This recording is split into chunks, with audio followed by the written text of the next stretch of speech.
Preetham electrical Mohan Kumar ಅಂತ, ಜಿಲ್ಲಾ ಸಂಘಟನಾ ಕಾರ್ಯದರ್ಶಿ, ರಾಜ್ಯ ಕೇಂದ್ರ ಕಾರ್ಯಕ್ರಮಕ್ಕೆ ಸದಸ್ಯರು. ನಾನು ಹೇಳೋದೇನಪ್ಪ ಅಂದರೆ, ಸ್ಥಳೀಯರಿಗೆ ಇವತ್ತಿಗೊಂದು 2-3 ವರ್ಷದಿಂದ ಕೆಲಸ ಕೊಡ್ತೇನೆ. ನಾವು ತುಂಬ ದಿವಸದಿಂದ ಎಡಬಲಿ ಕೇಳ್ಕೊಂಡೇ ಬಂದಿದ್ವಿ. ಒಂದು ದಿವಸ ಎಡಬಲಿ ಕೇಳಿದಾಗ ಸ್ಥಳೀಯರಿಗೆ ಕೆಲಸ ಕೊಡಬೇಡಿ ಅಂತ ಹೇಳ್ಬಿಟ್ಟು MLA ಹೇಳ್ತಾರೆ ಅಂತ ಸ್ಟೇಟ್ಮೆಂಟ್ ಕೊಡ್ತೀವಿ. ನಾವು MLA ಕೇಳಿದ್ವಿ, ಯಾಕೆ ಸರ್ ಹಿಂಗೆ ಹೇಳಿದ್ವಿ? ಇಲ್ಲ, ಕುಡಿಯೋ ನೀರಿಗೆ ಇದೆಲ್ಲ ಬಾಯಿ ಇದೆ, ಅದರಿಂದ ಹೊರಗಡೆ ಇರೋದ್ರೆ ಪ್ರಾಬ್ಲಮ್ ಇಲ್ಲ, ಮಾಡ್ಕೊಂಡು ಹೋಗ್ತಾರೆ ಅಂತ ಹೇಳಿದ್ರೆ. ಮತ್ತು ನಾವೀಗ ಮಳೆಗಾಲ ನೋಡ್ತಾ ಇದ್ವಿ, ಇದಕ್ಕಿಂತ ಮಳೆ ಜಾಸ್ತಿ ಬಂದಿದೆ. ಇಡೀ ಆನ್ಬಳ್ಳಿ ಏರಿಯಾನ 20 ವರ್ಷ ಮೇಂಟೈನ್ ಮಾಡಿದ್ದೀವಿ. ಈ ಕಡೆ ಬಾಳುಪೇಟೆ ಮಾಡಿದ್ದೀವಿ, ಆನ್ಬಳ್ಳಿ ಮಾಡಿದ್ವಿ. ನಮ್ಮದೇ ಟಿಕ್ಕರು, ನಮ್ಮದೇ ಲೇಬರ್ಸ್ ಇದ್ದಾರೆ. ಈಗ 2 ವರ್ಷದಿಂದ ನಾವು ಲೇಬರ್ನ ಹಾಕಿಡ್ಕೊಂತಿಲ್ಲ ಅಂದರೆ ಈಗ ಸಂಬಳ ಕೊಡೋಕ್ಕಾಗ್ತದೆ. ಇವ್ರು ಕೇಳಿದರೆ ಈಗ ಮಳೆಯಲ್ಲಿ ಕೆಲಸ ಮಾಡಿ ಅಂತ ಹೇಳ್ತಾರೆ.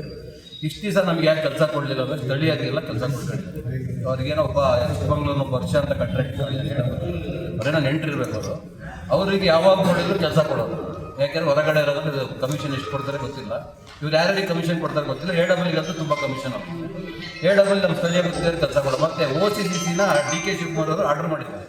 ಈ ಎಡಬಲಿ ಅವರು ದಾಖಲೆಗಳನ್ನ ಇವರೇ ತಹಸೀಲ್ದಾರ್ ಆಗಿಬಿಟ್ಟಿದ್ದಾರೆ. ಎಲ್ಲ ದಾಖಲೆ 30 ವರ್ಷದ ದಾಖಲೆ ತಗೋ, 40 ವರ್ಷದ ದಾಖಲೆ ತಗೋ ಅಂತೇಳಿ ನಮ್ಮ ಸ್ವಲ್ಪ ಜನ ಗುತ್ತಿಗೆದಾರರಿಗೆ ತುಂಬ ಎದುರಿಸ್ಬಿಟ್ಟು ದುಡ್ಡು ಕಿತ್ಕೊಳ್ಳೋದು. ದುಡ್ಡು ಹೆಂಗೆ ಅಂದರೆ, ಒಂದು ಫೈಲಿಗೆ ಇಷ್ಟು ಅಂತ ಫಿಕ್ಸ್ ಮಾಡಿಬಿಟ್ಟಿದ್ವಿ. ನಾವು ಏನು ಮಾಡಿದ್ವಿ, ಒಳಗಡೆ ಹೋಗೋದಾದ್ರೆ ಉಳಿಸೋದು. ಒಂದು ಫೈಲಿಗೆ 500, ಲೈಟಿಂಗ್ ಫೈಲಿಗೆ 1 ಕಿಲೋಮೀಟರ್ಗೆ 500,000 ಕೊಡ್ತಾ ಇದ್ದೀವಿ. ಈಗ ಏನಾಗಿದೆ, ಡಿಮ್ಯಾಂಡ್ ಜಾಸ್ತಿ ಆಗಿದೆ. ಈಗ ಒಂದು 10 HP ಫೈಲ್ ತಂದರೆ 20,000 ಕೊಡು, 30,000 ಕೊಡು, ನಮಗೆ ಕೊಡೋಕ್ಕಾಗ್ತದೆ. ನಮ್ಗೆ ಯಾರೂ ಕೊಡೋದಿಲ್ಲ. ಇಲ್ಲಿ ಏನಾಗಿದೆ, ಒಂದು ಫೈಲು ಒಂದು ದಿವಸ ಹೋಗೋ ಫೈಲು ಈಗ ತಿಂಗಳಾದರೂ ವರ್ಕ್ ಆರ್ಡ್ರಾಗಿ ಬರೋದಿಲ್ಲ. ಸಣ್ಣ ಪುಟ್ಟ ಸಮಸ್ಯೆ ಅದು ಬಗೆಹರಿಸೋದಿಲ್ಲ. AWE ಆಗಲಿ, ಎಕ್ಸಿಕ್ಯೂಟಿವ್ ಇಂಜಿನಿಯರ್ ಆಗಲಿ, ಯಾರೂ ಸಮಸ್ಯೆ ಬಗೆಹರಿಸ್ತಾನೆ ಇಲ್ಲ. 2 ವರ್ಷದಿಂದ ಭಾರಿ ಇವರು ಆಡಿದ್ದೇ ಆಟಗಳಾಗಿದೆ. ಸ್ಥಳೀಯ ಗುತ್ತಿಗೆದಾರಿಗೆ ನಾವು 100 ಜನ ಇದ್ದೋರಿಗೆ 20 ಜನಕ್ಕೆ ಬಂದಿದ್ದೀವಿ. ತುಂಬ ಜನಕ್ಕೆ ಕೆಲಸಗಳೇ ಇಲ್ಲ ಇದೆ. ನಾವು ಯಾವ ರಾಜಕಾರಣಿ ಹತ್ರ ಹೋಗಿ ಕೇಳಿದ್ರು ಸ್ಥಳೀಯರಿಗೆ ಕೆಲಸ ಕೊಡೋಲ್ಲ ಅಂದರೆ ನಾವು ಕಮಿಷನ್ ಕೊಡ್ತಿಲ್ಲ ಅಂತ ಹೇಳ್ತಾರೆ. ಯಾರಿಗೆ ಕಮಿಷನ್ ಕೊಡಬೇಕು, ಎಲ್ಲಿ ಕೊಡಬೇಕು ಗೊತ್ತಾಗ್ತಿಲ್ಲ. ಸ್ಥಳೀಯವಾಗಿ ಸಣ್ಣ ಪುಟ್ಟ ಸರ್ವಿಸ್ ಕೊಡೋದು ನಮಗೆ ಆಗ್ತಲ್ಲ. ನೋಡಿ, ಇವತ್ತು ಒಂದು ಫೈಲ್ ತಂದರೆ ತಿಂಗಳಂಗಟ್ಟಲೆ ಆಗುತ್ತೆ. ಒಂದು ದಿವಸದಲ್ಲಿ ಕರೆಂಟ್ ಕೊಡಬೇಕು, ಆಗ್ತಲ್ಲ. ಇಂಥ ನಾವು ಸ್ಥಳೀಯ ಗುತ್ತಿಗೆದಾರರಿಗೆ 2-3 ಬಾರಿ ಪ್ರತಿಭಟನೆ ಮಾಡಿದ್ದೀವಿ. ಇನ್ನು ಈಗ ಕೆಲಸ ಮಾಡ್ತೀವಿ, ಏನಾದ್ರು ಕೆಲಸ ಮಾಡಿ ಹಿಂಸೆ ಮೇಲೆ ಯಾವ್ದಾದ್ರು ಒಂದು ಕೆಲಸ ಮಾಡಿದರೆ ಆ ಬಿಲ್ 5 ವರ್ಷ ಆದರೂ ಬಿಲ್ ಮಾಡ್ಕೊಡಲ್ಲ, 2 ವರ್ಷ ಆದರೂ ಬಿಲ್ ಮಾಡ್ಕೊಡಲ್ಲ. ಅದರಿಂದ ತುಂಬ ಸಮಸ್ಯೆ ಆಗಿದೆ.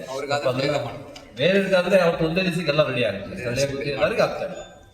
ಎಲ್ಲ ಕೆಲಸ ಕಾರ್ಯಗಳು ಬಿಟ್ಟು ಮನೇಲಿದ್ದೀವಿ ಆರಾಮಾಗಿ.